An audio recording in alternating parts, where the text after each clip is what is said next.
जैनम जयतु शासनम विश्व कल्याणकारकम धर्म स्नेही सत श्रद्धालु यहाँ पर उपस्थित आप सभी भव्य वर पुंडरीक पुण्यात्मा महानुभाव, आप और हम सभी चाहते हैं हमारा जीवन मंगलमय बने। जीवन मंगलमय बनाने के लिए हमें सिर्फ अपने आप को बदलना है। अमंगलमय बनाने के लिए बाह्य वस्तुओं का आलम्बन बहुत जरूरी है। अमंगलमय बनाने के लिए हम पर द्रव्यों के निमित्त से पर के परिणामों को विकृत करके, पर की जीवनचर्या को बिगाड़ करके अमंगल में बनाते हैं। अमंगल में हम पर के निमित्त से लगाते हैं, किसी के साथ झूठ बोल करके, किसी को सता करके, किसी की चोरी करके, किसी के साथ रमण करके, किसी का धन हरण करके। इन 5 पापों के निमित्त से जीवन अमंगल में बनता है। मंगल में बनाने के लिए इन 5 को आत्मा से जोड़ने की आवश्यकता नहीं है, मंगल में स्वतः बन जाएगा। इनको छोड़ दो, हिंसा भाव को छोड़ दो, असत्य भाव को छोड़ो, क्रिया को भी छोड़ो, चौर्य जो आत्मा का अवगुण है दोष से छोड़ो, कुशील सेवन इसका त्याग करो और परग्रह में अनुरक्त मत हो। मंगल में जीवन का आशय है अंतरंग में उत्कृष्ट उमंग आ जाना। जो उमंग को, आनंद को, उत्साह को लाए मंगल है। जो मम गल, जो अंतरंग के विकारों को, कुभावों को, पाप को, मल को, गंदगी को दूर हटाए, गलाए, नष्ट करे, वह मंगल है। 2 प्रकार से मंगल की परिभाषा है। मंगल करते हैं आप लोग वार की क्रियाओं से, मंगल गृह प्रवेश, मंगल कार्यक्रम, मंगल विवाह, मंगल महोत्सव इत्यादि मंगल करते हैं। किंतु अब हमें करना है जीवन को मंगलमय। जीवन को मंगलमय करने के लिए जीवन की अमांगलिक क्रियाएं, वार्ताएं, भावनाएं उन्हें बदलना है। यदि अमंगल के कारण जीवन में कहीं प्रवेश कर गई हैं तो उसे निकालना है। अमंगल हमारा होता है शत्रुता के माध्यम से। यदि हमने किसी को शत्रु मान लिया तो हमारा जीवन अमंगल रूप हो गया। हमने शत्रु को पैदा करना, शत्रु की धारणा हमारी आत्मा में आ जाए कि हमारा शत्रु है तो मान लो हमारा जीवन अमंगल में हो गया। अमंगल का कारण है संक्लेशता। संक्लेशता यदि हमारे जीवन में तो जीवन अमंगल में बनेगा ही बनेगा। अमंगल का कारण है क्रूरता। यदि हमारे परिणाम क्रूर हो रहे हैं तो हमारा जीवन अमंगल में बनेगा ही बनेगा। और अमंगल का कारण है राग और द्वेष। यदि हमारे जीवन में है तो हमारा जीवन अमंगल में बनेगा ही बनेगा। इन 4 को छोड़ दो तो छोड़ते ही 4 गुण आत्मा में प्रकट हो जाएंगे। ये 4 भावना संबदृष्टि भाता है। जैसे ज्ञानावर्ण नष्ट करते ही अनंत अनंत ज्ञान प्राप्त करते हैं, दर्शनावरणी नष्ट करते ही अनंत दर्शन प्राप्त करते हैं, मोहनी के नष्ट होने से अनंत सुख की प्राप्ति होती है, अंतराय कर्म के नष्ट होने से अनंत ज्ञान की प्राप्ति होती है।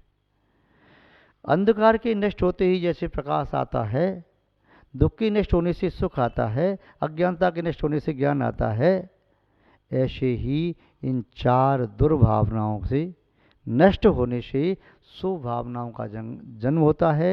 ये 4 दुर्भावनाएं अमंगल की निमित्त हैं, प्रतीक हैं, स्तंभ हैं।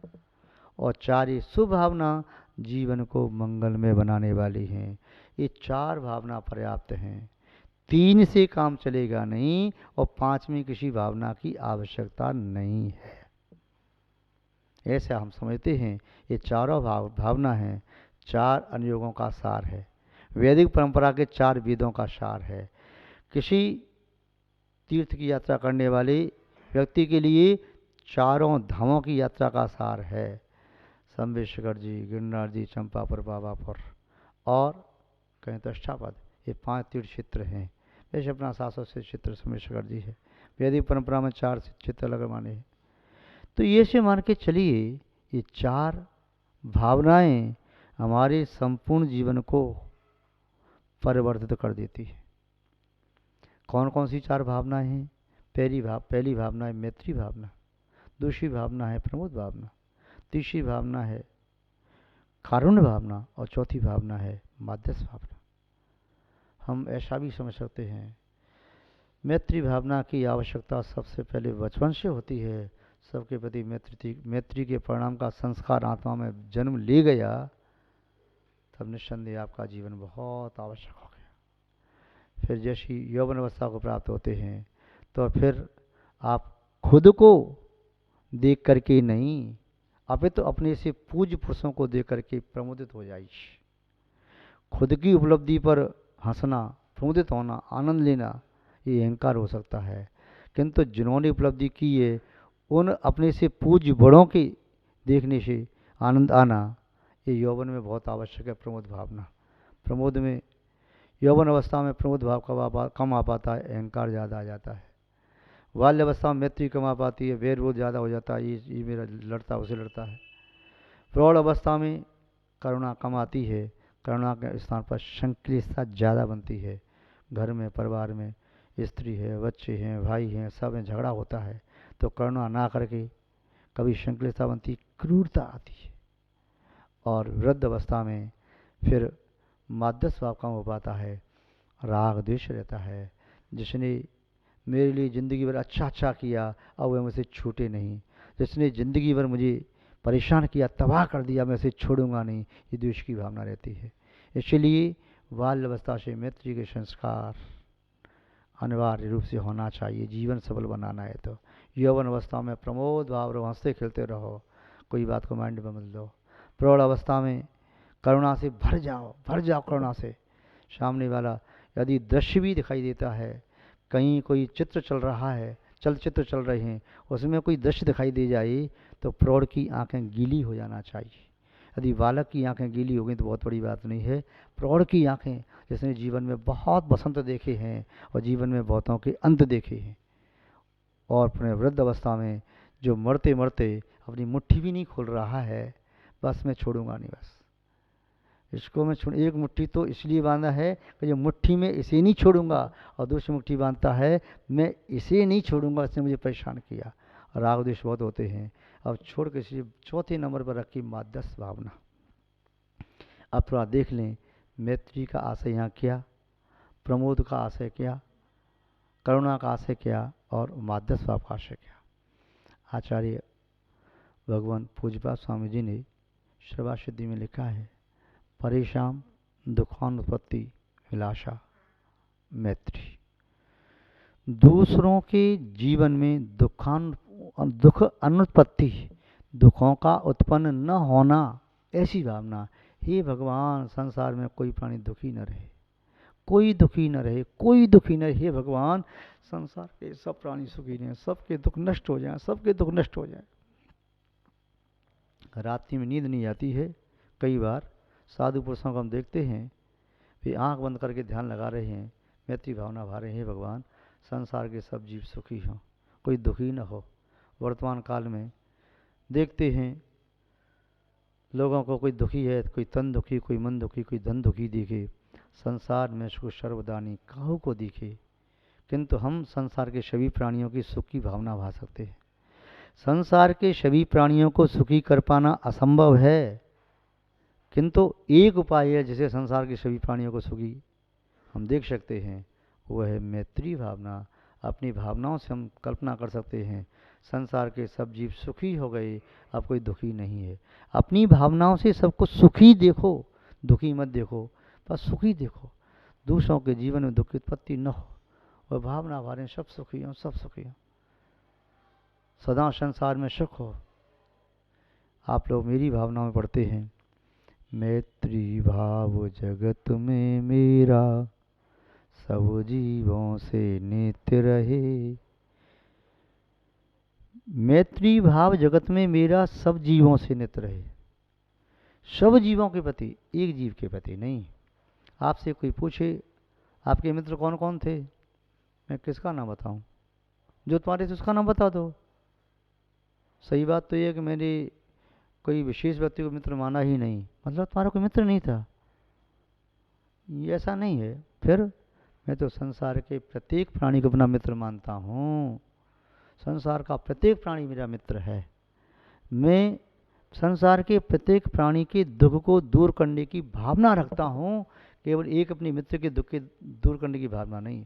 हे भगवान, संसार के किसी भी प्राणी के दुख को मैं दूर कर दूँ तो वही मुझे अपना मित्र मानेगा। और मैं संसार के प्रत्येक प्राणी के दुख को दूर करने की भावना रखता हूँ तो पूरा संसार मेरा मित्र हो गया। तो भावना ऐसी रखो कोई दुखी ना हो। कई बार व्यक्ति कहता है अब आएगा मजा, देखो अब वो फंस गया ना उस केस में, अब देखो उसका ऐसा हो गया, उसके घर में आग लग गई, उसका घाटा लग गया, अब ठीक। अरे भाई कौन तुम्हारा शत्रु है? तुम्हारा शत्रु तो ये धारणा ही है कि तुम दूसरों को शत्रु मान रही हो। तुम्हारा शत्रु संसार में कोई है ही नहीं। सबको मित्र मानो और सबके हित की कामना करो, भावना भाव। बचपन में कहानी पढ़ी थी आपने, शेर और चूहे की। चूहा सोते हुए शेर के पास पहुंच गया और शेर जैसी जगह, उसने कहा अच्छा इतना निर्भीक होकर मेरे ऊपर ही कबड्डी खेल रहा है, क्या सोच के आया था? तुझे अपने प्राण प्यारे नहीं है, पकड़ लिया पंजे में, बता क्या करूं? जो करना है सो आप ही कर दो, यदि मुझसे पूछ ही करना है तो बैठे रहो। ये मेरी मुझसे पूछ करके आप मेरी बात मान लोगे क्या? पहले तो शेर हंसा, चल मान भी सकता हूँ, बता तू क्या कहेगा? यही कहूँगा मुझे छोड़ दो, और बात मानो तो मान लो बात मेरी। शेर ने कहा चल मैं तुझे छोड़ देता हूँ, पर क्यों? छोड़ दो कि मैं आगे कभी आपके काम आ जाऊँगा। शेर और हंसा, वाह ये चूहा मेरे काम आएगा, भिखारी राजा के काम आएगा, वाह क्या बात है भाई। ठीक है काम नहीं आऊँ तो कोई बात नहीं, आपने वचन दिया है कि छोड़ने का, मैं कहूँगा तो आप ऐसा कर दोगे, तो आपने छोड़ दिया मुझे। कुछ दिनों के बाद संयोगतः शेर किसी जाल में फंस गया। सोया पड़ा हुआ था, शिकारी ने जाल फेंका और पुनः जाल को दो तरफ से पहले बांध दिया था, इधर से फिर फेंक करके और बांध दिया, मजबूत जाल था। और पुनः शेर जगे, उसके पहले जाल को पूरा टाइट कर दिया। अब शेर तो निकलने में असमर्थ। अब तो शेर जंगल में रोने लगा, क्या करे? शेर भी जाल में फंस जाता है। जब आते हैं कर्मों के फेर तो मकड़ी के जाल में फंस जाते हैं शेर। वह शेर मकड़ी के जाल में नहीं, जाल में फंस गया। पुनः चूहे को मालूम चला कि जंगल का राजा जाल में फंस गया है। वह चूहा आया और चूहे ने आकर के देखा मेरा मित्र, उसने कहा मैं चिंता ना कर, मैं हूं ना। उसने आकर के, वे जाल बिछाने वाला शिकारी सोच रहा था 2-4 दिन शेर भूखा रहेगा तब शेर को पकड़ लूंगा, तो वह जाल लगा के चला गया। चूहे ने आके जाल को काट दिया और शेर निकल के स्वतंत्र हो गया। कभी ये न सोचो ये छोटा ही मेरी क्या सहायता करेगा। कर्मों के बारे में कौन नहीं जानता, कौन छोटा कौन बड़ा, कौन कब किसकी सहायता कर सकता है, कौन जानता है इस बात को। महानुभाव, ऐसी बच्चों की कहानी, हिरण की, कछुए की, कौवे की और चूहे की ऐसी कहानी, उसमें इसी प्रकार का था कि हिरण ने चूहे को बचाया, चूहे ने हिरण को बचाया, कौवे ने बचाया, कौवा ढूंढता हुआ जाता है और काम काम करता हुआ आता है और चूहा और कौवा पहुँच जाते हैं। कहने का अभिप्राय ये है कि एक व्यक्ति को दूसरे व्यक्ति की सहायता करना चाहिए बिना किसी स्वार्थ के, ये कहलाता है मैत्री भाव। मित्रता हो तो संसार में जीना अच्छा लगता है, और शत्रुता के साथ एक क्षण का जीना भी अच्छा नहीं, और शत्रुता के साथ मरना भी अच्छा नहीं। मित्रता के साथ जीना भी अच्छा है और मित्रता के साथ मरना भी अच्छा है। तो महानुभाव, जीवन में ये मैत्री भावना का आशय यही समझें, वसुधैव कुटुंबकम, पूरा संसार पूरी पृथ्वी मित्र के समान है, कुटुंब के समान है, मेरे परिवार के सदस्यों की तरह से है। अथवा भगवान महावीर स्वामी का संदेश, जियो और जीने दो, ये मैत्री का प्रतीक है। सम्राट अशोक ने शिलालेखों में लिखा है कि मुझे धर्म की अन्य क्रियाएं इतनी अच्छी नहीं लगती। कोई पूजा कर रहा है फूल पत्ती चढ़ा करके, कोई पूजा कर रहा है फल चढ़ा के, कोई पूजा कर रहा है मिष्ठान चढ़ा के, कोई पूजा कर रहा है सूखी सामग्री चढ़ा करके, जिसकी जैसी मनोभावना वैसा कर रहा है।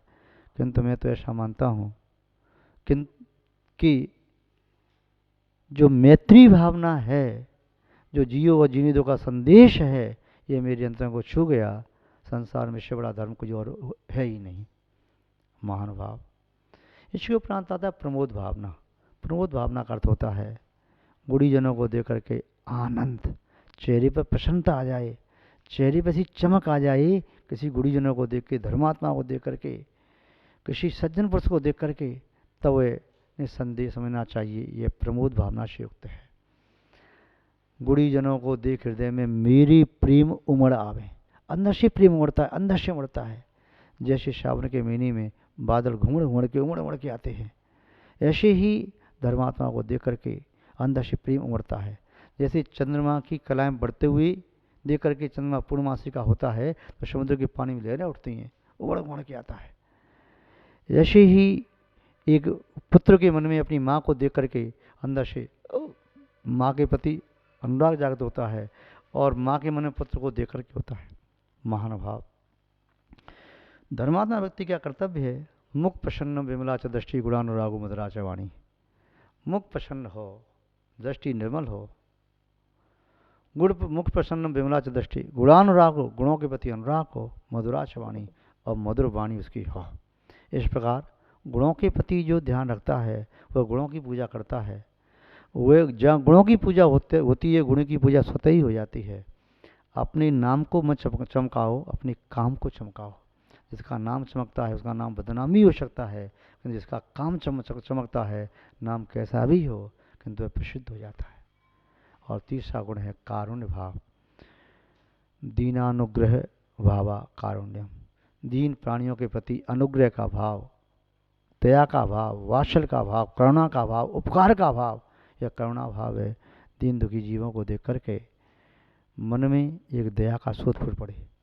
दीन दुखी जीवों को देखकर जिसके मन में करुणा का भाव नहीं जगा, जिसकी आंखों में जल नहीं आया, तो यूँ समझना चाहिए भी आंखें नहीं, ये बस नारियल में दिखाई देने वाले दो छेद की तरह से है।